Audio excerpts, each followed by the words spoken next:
मैं भारत को भारतीयता की मान्यता के आधार पर फिर से खड़ा करना चाहता हूं, उस काम में लगा हूं। इसलिए आप किसानों को समझाओ, गोबर की खाद डालो। फिर कुछ किसान कहेंगे जी उत्पादन होगा क्या? उनसे कहना गारंटी मेरी, गारंटी भारत स्वाभिमान ट्रस्ट की। थोड़े दिन में भारत स्वाभिमान ट्रस्ट की तरफ से हम किसानों को कहेंगे कि आप बिंदास गोबर की खाद डालो, गारंटी हमारी, 1 ग्राम भी उत्पादन कम नहीं होगा। कैसे कम नहीं होगा? डालने का तरीका है। डालने का तरीका क्या है? अभी किसान गोबर कैसे डालते हैं? गोबर डालते हैं, वो घूरा है, घूरा गांव में कचरा डालने का, वहां गोबर इकट्ठा करते हैं। 6 महीने, 8 महीने, साल भर वो सूखता रहता है और सूख सूख के उसकी सारी ताकत निकल जाती है। फिर वो सूखा हुआ गोबर हम डालते हैं, इससे उत्पादन ज्यादा नहीं आता। गोबर को हमेशा गीला डालना चाहिए, ताजा डालना चाहिए। गोबर को अगर पानी में घोल के डालो ना तो वही 3 गुना ज्यादा फायदा करता है। तो किसानों को ये समझाओ कि गोबर को सुखा के खेत में ना डालें, उसको पानी में घोल के डालें। तो कैसे घोलेंगे पानी में? उसका फॉर्मूला लिख लो आप। और जो गांव में जाने वाले कार्यकर्ता है, ये सब किसानों को आप बोलो कितना गोबर डालना है, कितना पानी उसमें मिलाना है, कितने बीघे के लिए काम में लाना है उसको। अब आपको मैं एक मोटी सी बात बता देता हूं। 1 एकड़ माने 2.5 बीघा, 5 बीघा नहीं, 2.5 बीघा। तो एकड़ 2.5 बीघे का हिसाब जोड़कर बताता था। एक किसान को एक बार में 1 एकड़ फसल के लिए कितना गोबर डालना पड़ेगा? गीला करके डालेंगे तो 10 किलो गोबर, बस 10 किलो गोबर, 10 किलो गोबर। फिर से सुन लो, 10 किलो, ज्यादा नहीं बोल रहा हूं, 100 किलो नहीं, 10 किलो गोबर 1 एकड़ के लिए डालना। कैसे? लिख लो 10 किलो गोबर। फिर इसमें चाहिए 10 लीटर मूत्र। जिस जानवर का गोबर उसी का मूत्र। गाय का गोबर तो गाय का मूत्र, भैंस का गोबर तो भैंस का मूत्र, बैल का गोबर तो बैल का मूत्र। अब आप बोलोगे गोबर तो इकट्ठा कर लेंगे, मूत्र कैसे इकट्ठा करेंगे? जानवर जो मूत्र देते हैं ना, जहां पे आप जानवरों को रखते हो वहां पे पत्थर वत्थर लगा के एक छोटी सी नाली बना लो और उसमें ढाल लगा दो। जितना भी वो पेशाब करेंगे वो नाली में आ जाएगा। नाली के आगे खड्डा खोद दो, वो सारा उसमें जमा हो जाएगा, फिर वो ले लो। और मैं आपको एक अच्छी बात बताता हूं, जानवरों के मूत्र की कोई एक्सपायरी डेट नहीं है। 1 साल, 2 साल, 3 साल, 5 साल, 10 साल, 20 साल, 50 साल खराब ही नहीं होता। तो चिंता करने की बात ही नहीं है। तो इकट्ठा होता रहेगा, खड्डे में डालते रहो।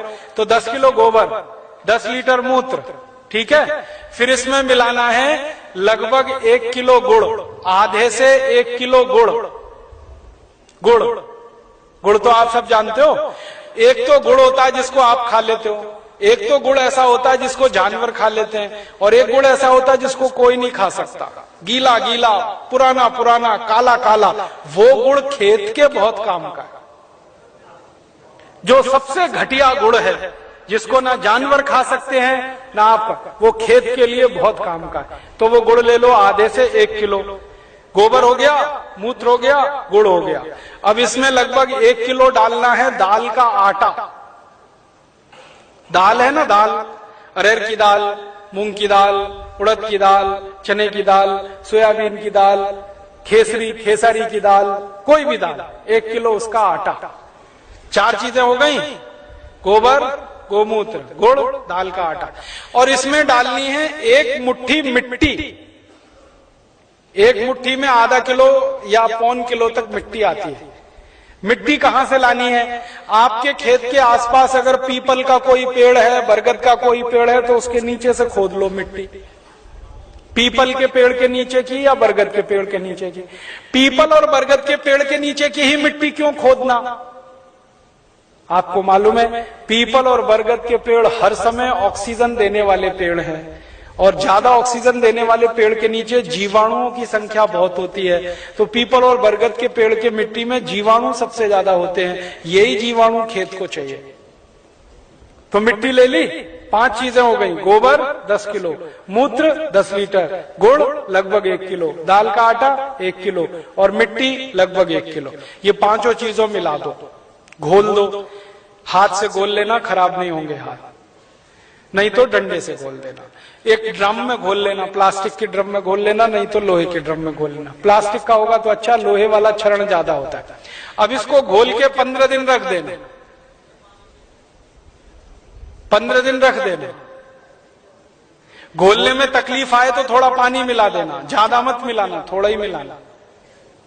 घोल के 15 दिन रख देना। 15 दिन के बाद ये खाद तैयार हो जाएगा।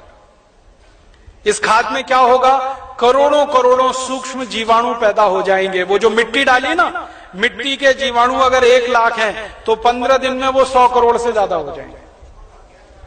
ढक के रख लो तो अच्छा है, छांव में रखना सबसे अच्छा, धूप में बिल्कुल मत रखना, पेड़ के नीचे की छांव में रखना, नहीं तो कोई ऐसी जगह रखना जहां सूर्य का प्रकाश ना आता हो, और इस पे कपड़ा बांध दो, ढक्कन लगा दो, जैसे है ढक लो।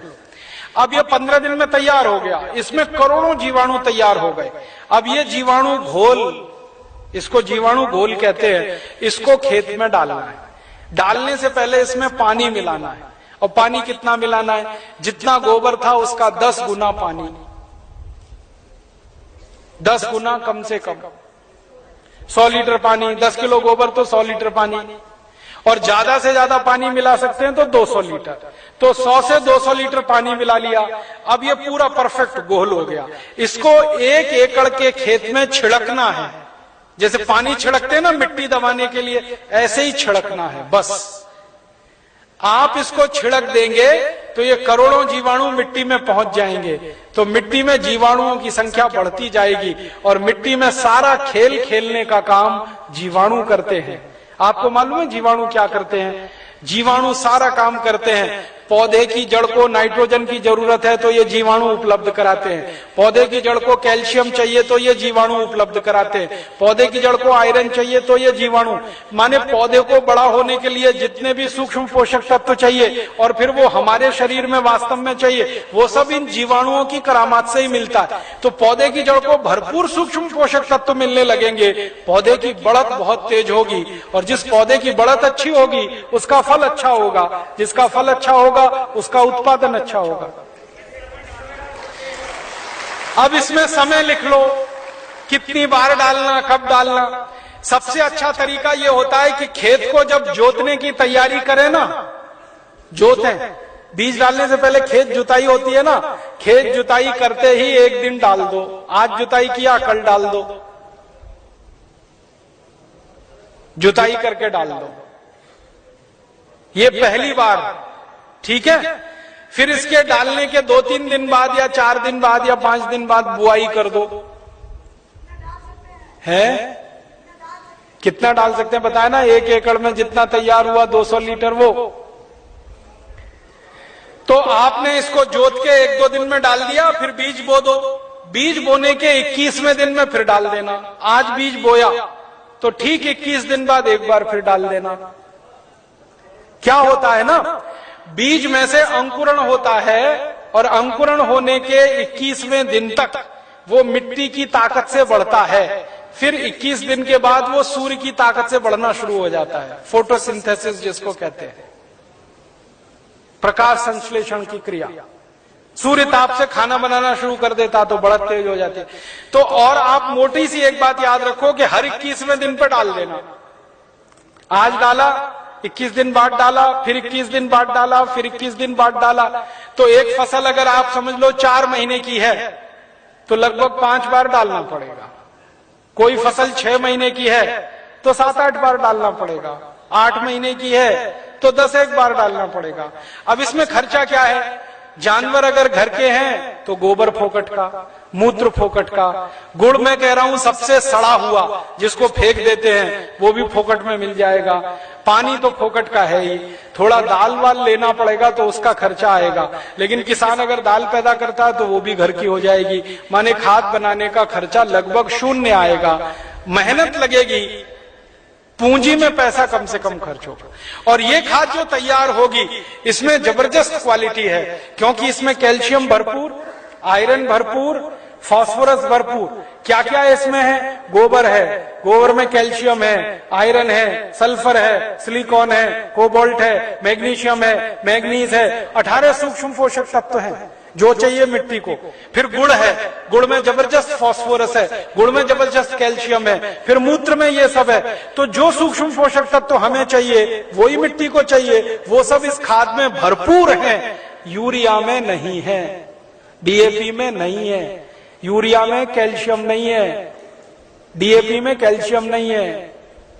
और कैल्शियम सबसे प्रमुख आधार है मिट्टी के लिए, क्योंकि खेत में कैल्शियम होगा तो पौधे में होगा, पौधे में होगा तो फल में होगा, फल में होगा तो भोजन में होगा, भोजन में होगा तो शरीर में होगा, शरीर में होगा तो हड्डियां मजबूत, हड्डियां मजबूत तो शरीर मजबूत। ये सारा साइकिल इसी कैल्शियम के उस पे। तो ये तो गोबर की खाद से ही मिलेगा, यूरिया डीएपी से मिलने ही वाला नहीं है। तो किसान को ये समझाइए आप। अब आपको समझ में आ गया, हर 21 दिन में डालना है, जबरदस्त फसल आएगी। पहली बार जब आप डालोगे ना तो किसान थोड़ा झिझक करेगा, उसको भरोसा नहीं है, विश्वास नहीं है, तो उसको कहना कि भाई तुम डालो, नुकसान तुम्हारा नहीं होगा। मैंने बहुत किसानों का हिसाब निकाला है, खराब से खराब खेत में जब गोबर का खाद डालते हैं ना तो गेहूं का उत्पादन पहले साल की तुलना में थोड़ा ही कम आता है, लेकिन उत्पादन जितना कम आता है उससे ज्यादा खर्चा बच जाता है, तो वो बराबर मामला बैठता है। हम यूरिया डीएपी में खर्चा करते हैं हजारों रुपए का, तब उत्पादन लेते हैं। यहाँ खर्चा ही नहीं है, थोड़ा उत्पादन कम भी हुआ तो फायदा ही है, नुकसान कुछ नहीं, इसलिए किसी किसान का नुकसान नहीं। और 2-3 साल लगातार आपने डाल दिया तो उत्पादन बढ़ना शुरू हो जाता है, लगातार बढ़ता है। और 10-12 साल में तो कई खेत ऐसे हैं जहां उत्पादन सीधे डबल हो जाता है, 100% की बढ़ोतरी हो जाती है। नहीं, छानने की जरूरत नहीं है, ऐसे ही डालो। उसमें जितना कचरा है सब खेत में जाने दो, क्योंकि कचरे में जीवाणुओं की संख्या और तेजी से बढ़ेगी, छानने की जरूरत नहीं है।